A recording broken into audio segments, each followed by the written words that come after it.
Hello mga mi, for today's video pala, ito yung flight ko papuntang Hong Kong. Hinatid ako ng kuya ko papuntang Victory. Bali pala mga mi, magpapagapo ako kasi magta-transfer ako doon papuntang Clark Airport. 2 hours pala ang biyahe ko nito mi, simula Zambales hanggang Olongapo. Pagdating ko kasi ng Olongapo mga mi, magta-transfer ako sa bus na papuntang airport, P2P or point to point na siya mga mi. As in doon ka na talaga sa airport.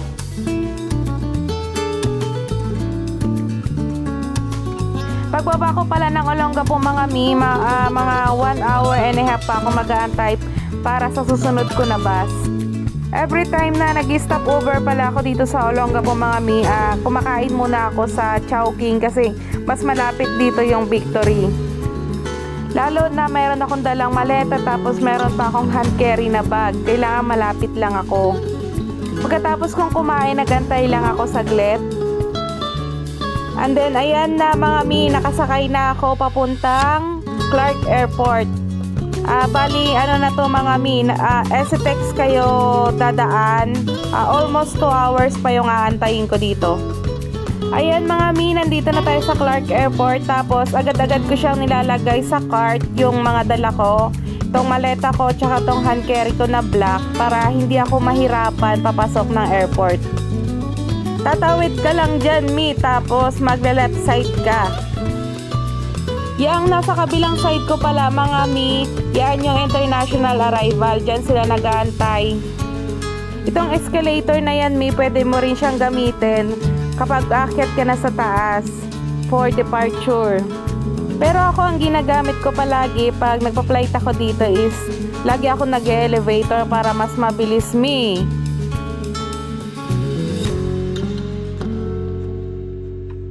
And then pindutin mo lang yung 3rd floor mga mi for departure.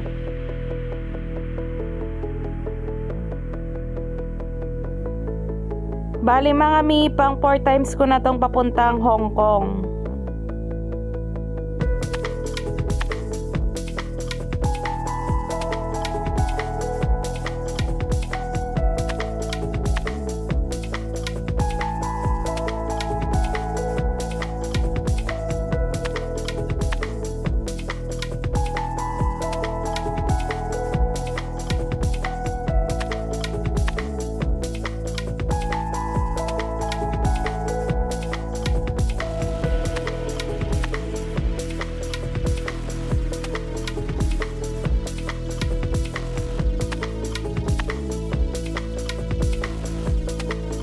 Pasok ka lang dyan mi.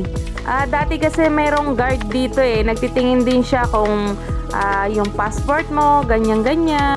Bali mi, dyan sa gilid may kiluhan dyan, pwede mong gamitin yon para makita mo kung eksakto ba yung timbang mo, ganyan. Kaya tinimbang ko na muna yung aking bagahe kasi kahit na may pang timbang ako, gusto ko dino-double check pa din siya. 16.2. Bali 20 kilo naman yung allow sa akin. Then dumiretso na ako mga mi sa check-in baggage para ma-check-in ko na yung luggage ko. And then binigyan na rin nila ako ng boarding pass. Sa hand carry pala mga mi, 7 kilo yung free nila. Tapos dapat 2 lang yung hand carry mo. Papasok na pala ako ng immigration nito mi. Papakita mo lang sa guard yung boarding pass mo at passport. Ito mga mi, check na nila lahat ng mga dala mo. Ito pala mga mi, natapos na akong in-interview sa immigration. Bawal kasi mag-video doon mga mi. Bali tinanong lang ako mga mi sa immigration kung saan ako pupunta, ilang days ako doon. Tapos check din nila yung return ticket mo. Then tinanong din nila kung anong job ko. Tapos tinanong pa ako kung government employee daw ba ako. 2 times pa nilang tinanong. Sabi ko naman hindi. Ganun lang naman mga mi yung mga kadalasan na tinatanong sa immigration. Kaya i-ready nyo na lang din yung return ticket nyo. Yung number 1 yung lagi nilang tinatanong yun mga mi.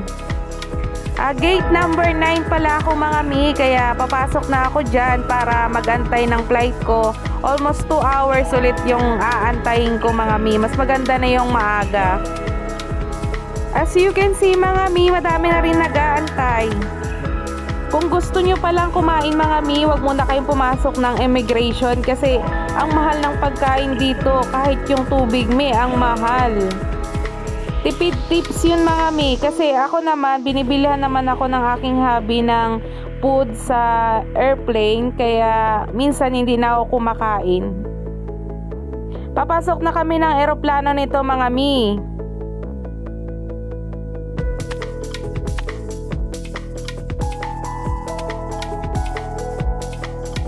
Bago pala kayo pumasok mga mi, dapat alam nyo na yung seat number nyo para hanapin nyo na lang.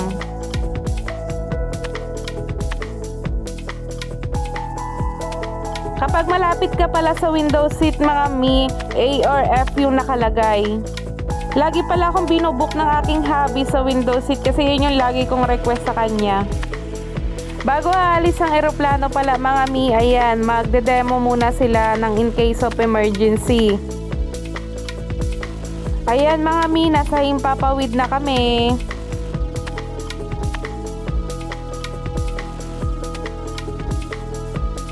Binigyan na nila sa akin yung foods ko na carbonara na may chicken. Nasa Hong Kong na kami nito mga mi, binababa na nila yung bagahe namin. Pagkababa ko pala mga mi, hanapin nyo lang yung sign ng immigration, tapos sundan nyo lang yun. Ayan yung mga sign mga mi, kaya ayan ang susundan nyo. Wala muna palang tinanong sa akin ng immigration, binigyan na lang ako ng visa. Hinahanap ko na pala yung number 2 kasi doon yung baggage namin. Ina-announce din pala mi yung number ng baggage nyo kung saan nyo kukunin bago bumaba. Pagkakuha ko pala ng luggage ko mga mi, diretso labas na ako at chinat ko na rin ang aking hubby na nag-aantay na rin naman na siya sa labas. Pa-exit na ako dyan mga bi, tignan nyo lang sa sign kung saan kayo banda umexit. Paglabas ko mga mi, nakita ko agad ang aking hubby na nag-aantay na sa akin, nakangiti. After 1.5 months mga mi, nagkita ulit kami ng aking hubby. At ayan na nga, inutusan ako ng asawa ko na mag-voiceover dito, halikan ko siya dito habang nagtutulak ng card. Ayun oh, grabe, sobrang galing. At dito, habang nagtutulak kami ng card, bigla na lang tong mapupunta sa CR ng babae. Ayan, nag-selfie pa nga, nag-video pa sa loob ng CR habang iniintay ko siya sa labas ng airport. Ayan oh, kumuha pa ng tissue at talaga namang binagalan pa talaga. Ang tagal niyang mag-CR guys. At dito, ay nasa labas na ulit siya ng airport. Lalabas na kami ng airport para umuwi na sa bahay. Dito yung daan papunta ng bus terminal. At ayan, nagsabi ako ng tara sundan nyo ako. At sa harapan makikita nyo yung Airport Express train.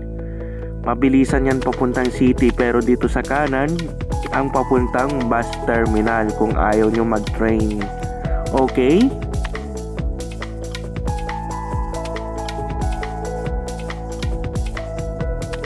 At dito nga, dire-diretso lang para umaabot kayo dun sa bus terminal. Pero kung tamad kayo maglakad, gumulong kayo dito pababa para mas mapabilis kayo mapunta sa bus terminal. Okay? At ayan na nga, makikita nyo ulit ako. Oh ha? Oh, ay nako. Ayan talaga. At ito na nga ang parang mapa ng buong bus terminal. Diyan sa bus terminal map mga mi, makikita nyo dyan kung anong pwede nyong sakyan na bus kasi may mga nakalagay na dyan na bus number. Then dito kami sa side na to mga mi kasi dito yung bus number namin, nasa dulo siya. As you can see mga mi, nandyan sa poste, nandyan mo makikita yung mga bus number. Ayan, tumatakbo na kami mga mi kasi pagdating namin, sakto naman nandoon na yung bus kaya sumakay na kami kaagad. Tapos itatap mo lang yung octopus mo dyan bago ka pumasok. Para malaman nyo kung anong bus number ang iyong sasakyan, i-search nyo sa Google kung saan ang destination nyo. at i-click nyo ang direction para sasabihin ni Google Map kung anong bus number ang need nyong sakyan. Yung bus pala nito, Mi, na sinakyan namin yung parang may second floor. Tapos lagi kaming pumapwesto sa taas. Almost 2 hours din pala yung biyahe namin mga Mi bago kami bumaba. So hanggang dito na lang mga Mi. Pa-like and subscribe naman mga Mi. Doche!